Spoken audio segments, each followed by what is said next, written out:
Thank you Squarespace for sponsoring this video. Alright ladies and gents, I've come to the conclusion I'm not much of a technical analyst when it comes to breaking down cameras, lenses, and film stocks, but if there is one camera I do feel comfortable and qualified talking about, it is my favorite film camera of all time, the Pentax 67ii.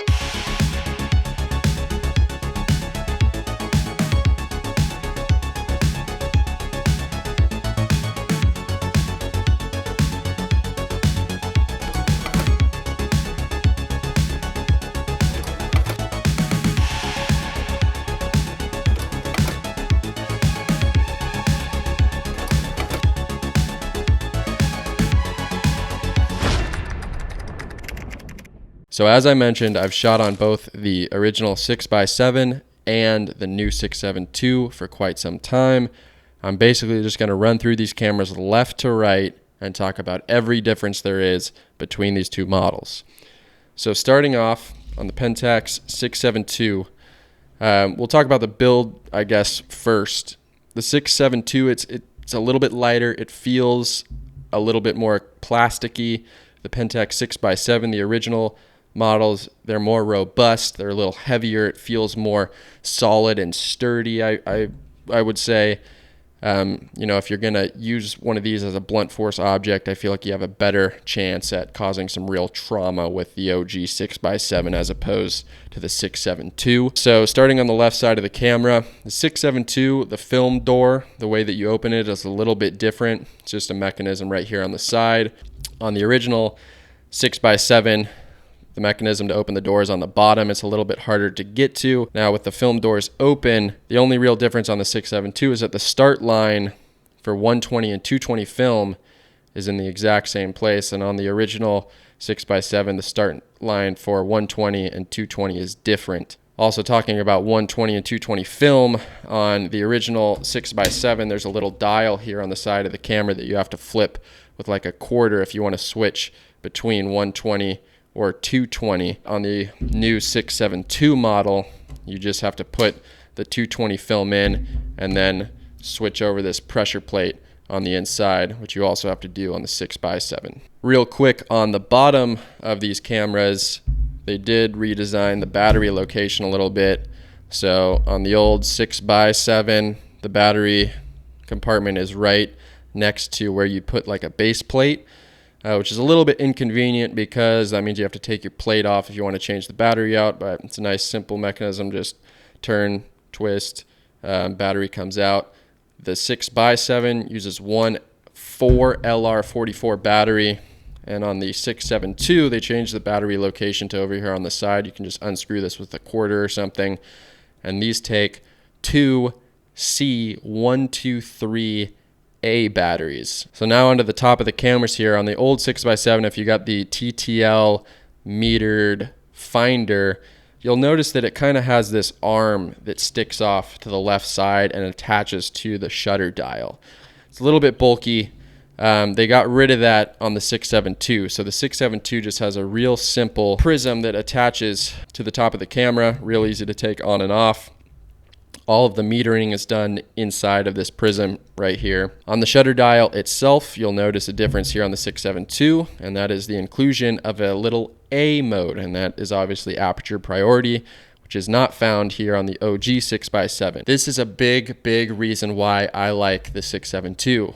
Using this aperture priority mode is something that I do pretty much every time I go and shoot this camera. Aperture priority mode on this works super well. It's just like any other aperture priority mode. You set your aperture to where you want it to be, and the camera will meter for you depending on what you have your ISO set at and depending on what your exposure compensation is set at. Exposure compensation is another difference between the OG 6x7 and the 672. There is no exposure compensation on the 6x7. When you look through the viewfinder of the 672, it's just going to tell you what shutter speed the camera will shoot at. Another big difference between the 672 and the 6x7 is that the 672 incorporates half-stop shutter speeds. So if the camera feels like the most accurate exposure is, in between 1/125th and 1/250th, it'll shoot at 1/180th of a second. I use this function all the time. and I use it in tandem with another new feature on the 672 compared to the old model, and that is this memory lock button on the back of the camera. So essentially what you can do is you can frame up your composition and get your exposure all dialed in, and if it's at 1/350th of a second or whatever, you can actually tap this memory lock button and it'll lock that exposure in place, and then you can reframe and fire off your shot. It's a super nice feature, something that I use all the time. Another little difference here on the left side of the camera is that on the 6x7 you change your ISO by lifting up on the shutter dial and rotating it to your desired ISO. On the 672, they incorporated this little LCD digital readout screen on the right side of the camera, which is another big difference, but you change your ISO by pressing the ISO button on the back of the camera, and then there's a little dial, switch here next to the shutter dial that you just tap up or down, and you'll see your ISO change on that little LCD screen. That's how you adjust the ISO on the 672. Another nice thing that I like about both the 6x7 and the 672 is that the fastest shutter speed is 1/1000th, which is really nice if you want to open up your aperture an extra stop in a bright, sunny environment. Something that I utilize quite often, or if you want to, capture a really fast moving subject, it's nice that you have that 1/1000th of a shutter speed option. All right, so also on the left side of the camera, we have some flash sync ports here. On the original Pentax 6x7, we just have the traditional PCX sync port there, and then on the 672, they added a little 4 or 5 pin port that allows for TTL auto metering. One thing about the original 6x7 model that's a little different than the newer model is that if you want to take this finder off, they recommend you take the lens off first. And that is because there is a little coupling chain that you'll see here. So if we press this button to take the finder off of the 6x7, you'll see that there's a little chain located just above the lens mount. If you take the finder off before you remove the lens, it can break the chain, which is one of the kind of defects, I guess, on this 6x7 camera. It's not a huge deal, so you're not really going to be taking this thing off all that often, I imagine. To put it back on, you want to, put the finder on first and then reattach your lens as to not damage that coupling chain. You don't have to do that on the 672. They fixed that. And to take the finder off the 672 is a little different. They kind of reduce that accidental button press with the incorporation of these twist locks. So you actually twist both of these up and then push in, removes the finder. Another nice thing with the 672 is that the focusing screen is really, really easy to take in and out. There's an indentation right here, and you just can pull it out with your fingers like this, and you can replace these. There's different focusing screens that you can get. The focusing screen on the 672 is also quite a bit brighter than that comes stock on the 6x7. So it makes nighttime photography a little bit easier. It makes focusing a little bit easier. And the viewfinder in general on these two cameras, you'll notice that the viewfinder on the OG 6x7 is quite a bit bigger than the viewfinder on the 672. So I've found that, especially when I would compose vertically on the original 6x7, the right side of the viewfinder would get a little bit cut off because it's such a big viewfinder. It's really nice to look through, but I'd often have to readjust my eye a little bit to make sure that my framing is correct. On the 672, they shrunk the viewfinder down a little bit, so you kind of can see everything in frame a little bit easier. You don't have to readjust your eye position as much. It is still a little bit of an issue on the 672, but again, not as drastic as it is on the 6x7. Another small feature on the 672 is that there's a little switch right here on the finder that closes the eyepiece down. I'm assuming this is for long exposures if you want to avoid light coming through the viewfinder at all. So while we're on the kind of subject of this finder on the 672, it is quite updated than the finder on the 6x7. The finder on the 6x7, the TTL metered one, has a simple exposure readout on the inside, and you activate it by hitting this little on switch on the side of the 6x7. And it stays on for maybe 10, 15 seconds, and then the exposure meter just dies on the inside, and you have to click it again if you want to bring that exposure meter back up. I've found from experience that the 6x7 tends to underexpose images a bit if you're not in even lighting. If you're in nice, controlled, even lighting, the meter on the 6x7 usually does a great job. But when I shoot landscapes, a lot of the times the sky is pretty bright, and it really favors those highlights, which isn't great for film, as you know, if you have to underexpose a little bit, it's better to overexpose on film. The meter on the 672 does a lot better job, and that's in part because they added this matrix metering mode. So you'll actually see here on the 672, there's 3 different metering modes that you can switch between. This little dial is located right on the Finder. The green is the matrix metering mode, or as they call it, multi-segment metering mode. The middle one is a traditional center-weighted meter, and the top one is a spot meter. So it's really nice to have these different options depending on the lighting scenarios that you're in. This is another huge reason why I love shooting on the 672, is for the additional control you have over the metering of your subject. I'm not a big external light meter guy. I like just kind of quickly, being able to go and compose my image and rely on the internal light meter of the camera that I'm using. And I've found that the light meter on the 672 is far more accurate than the light meter on the 6x7 when you compare it across a wide variety of lighting conditions. The way that the meter displays the exposure readout on the 672 compared to the 6x7 is also far more desirable. In my opinion, it's a bit more modern. It's a digital readout inside of the Finder. And like I said, if you're using aperture priority mode, it'll digitally tell you what shutter speed the camera will shoot at. If you're shooting in manual mode, which is just you have manually selected your aperture and your shutter speed and your ISO, it will give you a little exposure meter telling you how many stops over or under exposed you are inside of the Finder, down to 1/3 of a stop, which is pretty nice. Hey there, just want to jump in and thank the sponsor of the video, which is Squarespace. Some of you might have saw the recent community gallery that I hosted on my website. This was the 3rd iteration of the gallery, and it was bigger and better than ever. I originally had the idea for this initiative back in 2020, where photographers from all over the world could submit their work to be hosted in an online gallery, which would allow artists to showcase their photography and connect with others. But I wasn't quite sure where to start. This is where Squarespace came in. Because of its extremely intuitive interface and wide variety of site templates available, I was able to easily build a personal page for each photographer featured and encapsulate all those pages in one gallery on my site. All 3 of the community galleries have looked sleek and professional, and I was able to do it all without one bit of coding. I can't stress how simple it was bringing this idea of mine to life using Squarespace. Whether you want to make a website for your business, create an online shop, or host your portfolio, Squarespace has all the features and functions you need to make it happen. If you'd like to receive 10% off your first purchase of a website or domain, you can go to squarespace.com/Brae or use code Brae at checkout to do so. So moving on to this little LCD digital readout display on the right side of the 672.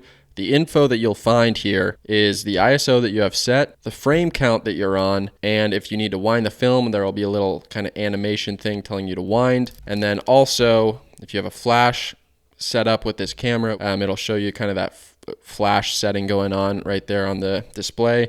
And God forbid you run into a problem with this camera, an error message will appear on this display. E-20, there's various numbers that mean different errors for this camera. It's one of the caveats, which I'll touch on later. You'll see design-wise a big difference here between the original 6x7 and the 672. They included a right-hand grip and repositioned the shutter button on the 672, which makes for a much more comfortable shooting experience. Now, you can just get a 3D printed right-hand grip for the 6x7, which a ton of people do. It's what I did when I had the 6x7, and it makes the ergonomics a lot more comfortable, a lot more familiar. But again, the shutter button is still kind of in an awkward position over here on the right side. On the 672, they repositioned this shutter button and the lock dial. So the lock dial is around the shutter button. You can easily switch between locked, on, and your self-timer mode, which is a 12-second self-timer. The self-timer, believe it or not, is maybe the biggest reason why I stick with the 6.7 II compared to the 6x7. I shoot a lot of self-portraits on my backpacking trips and out on my hikes. It's a project that I've been working on for a while now, and I plan to turn it into a book one day, hopefully. Hey everyone, so I'm editing this section of the video right now, and I thought to myself, there's got to be a device out there that adds a self-timer function to any camera. And sure enough, I came across these old mechanical universal self-timer shutter release mechanisms on eBay. They're pretty affordable, and it looks like all you do is screw them into the shutter button on any camera. They've got a little built-in self-timer on them. And once the self-timer runs up, it fires the shutter mechanism and takes your picture. So I'd be very curious to try one of these on the old 6x7 models, because that would eliminate the need for me to stick with the 6.7 II for that self-timer function that's built into the camera. Another nice little feature with the 6.7 II is that you can easily shoot without film in the camera. So you can fire the shutter off really easily just by winding the camera. On the 6x7, it is possible to do this, but you can't just wind and fire. You actually have to open the film door, and then on top of the frame counter right here, there's a little dial, and you press in and rotate it, and while it's rotated, you close the film door, and you'll feel that resistance when you wind. That's cocking the shutter, and you can fire the OG 6x7 that way. All right, so also on the right side of the camera, depending on the older model that we're discussing, there will be a mirror lockup switch. If you've watched my channel for a while, you know the relationship I have with this infamous mirror lockup switch on the older models. Now, you can just put a little piece of, tape over it, cover it up, and you'll stop that from happening. On the 6.7 II, they redesigned the mirror lockup switch and made it much more difficult to accidentally flick. Right here, you'll see you have to turn it actually this time instead of just flicking it up. I do use mirror lockup for exposures anywhere in between 1/30th and maybe 8 seconds. If I have my camera on a tripod. It's a big bulky mirror inside of this thing, and from my experience, there is a little bit of vibration that happens in the camera. It can cause some softness in your image. So I like mirroring up, just eliminates the vibration a hair. Another difference here on the right side of the camera is that the 6.7 II has this little PS time switch. Now this is used for long exposures and to keep the battery from draining as rapidly. So, let's say I'm shooting a 30-minute long exposure. All I have to do is wind the shutter, and then you can use it in tandem with mirror lockup if you want, but all you have to do is just flick this PS time switch, and then when you press the shutter down, the shutter will stay open until this switch is depressed, no matter what shutter speed you're set at. Another addition to the 6.7 II is the double exposure mode. So when you wind your film, cock the shutter, and shoot, if you want to double expose an image, all you have to do is switch this switch over to the right and then wind. And it will not wind to the next frame, but it will cock the shutter. And the last and certainly least important difference between these two cameras is that on the film door on the back of the camera, 6.7 II has a little film label holder that you can, slide your film of choice into to remember which film stock you have loaded into the camera. So that is every minor and major difference between these two cameras. Other than that, they do the same exact thing. The image quality that you'll get out of both these cameras is the exact same. They take the exact same lenses, and it's film. There's no sensor. There's no color science. There's no resolution, megapixels, any of that nonsense. It's just a lens and your film stock. So you'll get the same exact image out of these two cameras if your settings are all, exactly the same. All right, so now I want to discuss something that makes the Pentax 6x7 system in general super appealing to me, and that is the legendary lineup of glass available. There's everything from a 35mm fisheye all the way up to a 1000mm telephoto. The two lenses that I use all of the time, the Pentax 105 2.4 iconic lens, and then the 55mm f4. It's the only two lenses I'd ever need for this system, truthfully. And the 55mm has actually now become, I think, my favorite. And again, it's because of that kind of narrower field of view that you get on 6x7 compared to 35, but I love the wide look on 6x7. It's absolutely beautiful.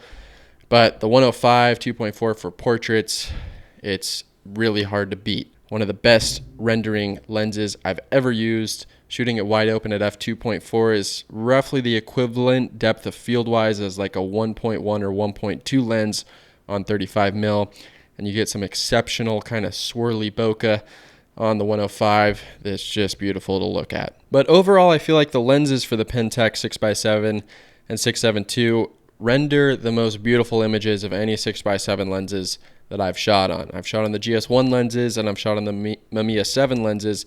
Both of those seem to be a little bit more clinical, a little bit more neutral in colors.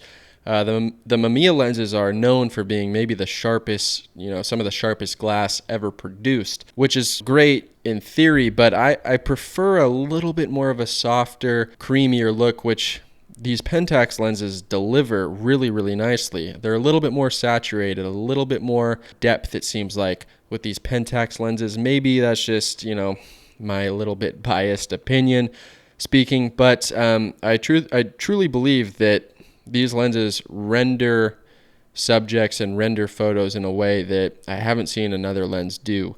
Now, I will say there is one huge advantage that the Mamiya 7 and the Bronica GS1 have over the Pentax 6x7 and 6.7 II, and that's the leaf shutter glass. There's only two lenses that are available that have leaf shutters for the Pentax 6x7 and 6.7 II. It's a very particular 90mm lens and a very particular 165mm lens.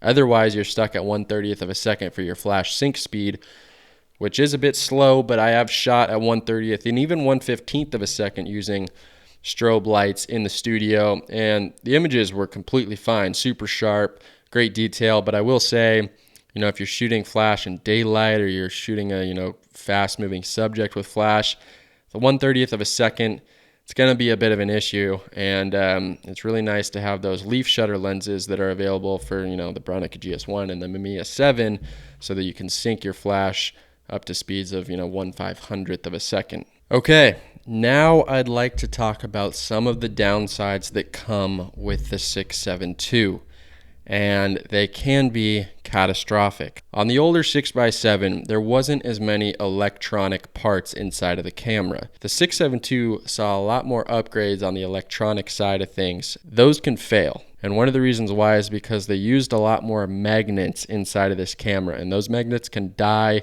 due to various reasons. I've heard that the biggest reasons why the electronics can fail inside of this camera is if it's in an extremely cold environment for a long period of time, or an extremely moist environment for a long period of time. So I will say I did have my first 6.7 II brick up on me, but it was only after I went into 6-degree weather for an entire day snowshoeing in Mount Baker, and then the following day brought it out on a super foggy evening where there was a ton of moisture in the air and this camera got coated in water. I noticed an E-20 error message on my LCD display, and the camera would still fire, but halfway through a roll it would brick up. The shutter wouldn't really work anymore. I'd have to take the roll out, open the film door, close it again, wind it a bunch, and eventually it would kind of come to again. I obviously had to get this fixed, so I sent it to a place in Vermont called Lazat Camera, who said they had seen that E-20 message before and said that it was most likely an issue with the magnets inside of the camera. I think my camera was at the shop for 3 or 4 months before I got it back. It was a $400 or $500 fix, but the 6x7, the original model, fares much better in those climates compared to the 6.7 II, and I've brought the 6x7 into freezing temperatures plenty of times, and it's held up really nicely. So the 6x7 definitely has that going for it. So another obvious downside of the 6.7 II is the much heftier price tag compared to the 6x7. I'm going to offer some general guidelines that I think would be a good reason why to purchase the 6.7 II over the 6x7. First of all, being the same kind of reason why I purchased the 6.7 II, and that's because you need that self-timer mode, or you really rely on aperture priority mode with an updated metering system. I think these two functions and features on the 6.7 II are the biggest draws. having that aperture priority mode and the selectable metering mode between matrix and spot metering and that digital readout inside gives you a little bit more control when shooting. And I've found these functions to be very, very beneficial, along with just the updated ergonomics, of course. Another reason to potentially pick up the 672 is if 6x7 film is your end-all, be-all format. You don't really shoot any other format or any other types of cameras. If you just have one system in mind and you know that 6x7 is your favorite format to shoot, and you like SLRs and you want the best of the best, the 672, I think personally, is that camera. If you're a camera collector and a hobbyist and you just kind of like dabbling in a bunch of different formats from 35mm to large format, the 672, you can probably pass on it because the price tag is just too hefty at this point in time. All right, some final lingering thoughts that I'll leave you guys with. This is a big system. It's big, bulky, heavy, and it's not the easiest to carry around and travel with. You know, if you're on a plane a lot and you're hiking a lot and you want something that's portable and lightweight, I don't know if this is exactly the camera that you'd want to pick up. I'm actually getting to a point where I'm considering giving the Mamiya 7 another try because I need to get my backpacking setup down to as light as it possibly can be. This system, lugging it around with my video camera, making the videos up in the backcountry, it's taking a toll on my knees. I can tell. You know, I've grown to just accept it, but there's other cameras out there that I think would suit those purposes a lot better. Don't get it twisted. This is a giant camera. I'm not going to lie and say that, you know, it's super easy to carry around for a full day and it doesn't get heavy on my shoulders and, you know, crank my neck a little bit. I just got to get the size and weight down for certain applications in my life. Otherwise, this camera is absolutely incredible. It's my favorite film camera I've ever used, despite the size, despite the weight. And I even heard rumors that Pentax is coming back, making some new cameras. If one of those cameras ends up being a Pentax 673, I will literally jump naked into an alpine lake while funneling a beer in celebration, because that would be absolutely incredible. All right, guys, I hope I didn't leave anything out. If I did, feel free to comment and let me know. But that's a pretty in-depth look at the 672 system. And yeah, if you have any questions, feel free to leave a comment as well. With that being said, hope y'all are having fun out there, and I will catch you next time. Peace.